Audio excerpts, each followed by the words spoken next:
Today we're going to discuss how to identify if your house has rotted wood. According to insurance companies in the US, rotted wood causes an estimated $17 billion worth of damage to private properties. And one of the main reasons this happens is because the paint that protects the wood on the exterior of your house has worn away. There are several ways that you can identify if your wood needs to be replaced. The first way would be by using a screwdriver, a scraper, or even your own hands. If you find a spot that's soft on the surface and it gives away to your tool or even your finger and it passes through, you definitely have rotted wood, and we strongly recommend that you fix this as soon as possible. Otherwise, water will continue to filter through and cause additional repairs. A second way that you can look for rotted wood is to check for cracks, holes, or any waviness on the surface of the wood. If you notice any of this, there's a chance that the water penetrated into the wood and it's causing it to rot.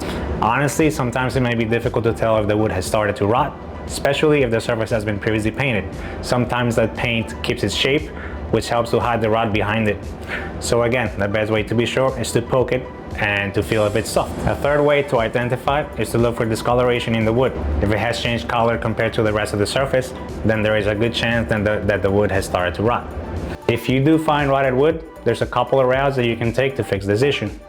The first is to check the size of the damage. If it's a small size, then it can be repaired by simply scraping out the rotted wood and filling it with a high quality wood filler.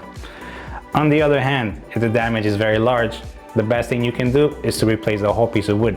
This can be done by fully removing the old piece of wood, including any screws, any nails, any old putty that may be in the way, and then replacing it with a new piece of wood that has the same exact dimensions. Here's a quick pro tip that I want to give you before we keep going. Before you install the new board, make sure that you apply a coat of primer to all the sides of that board. This will add years to the life of that board. In conclusion, it can become very expensive to repair rotted wood around your house. And the best way to keep your house from draining your pockets with additional carpentry repairs is to keep your house well painted. Doing a routine paint job is a lot less expensive than having to repair rotted boards and then having to paint on top of that. This is why we always recommend that you paint the exterior of your house every 7 to 10 years.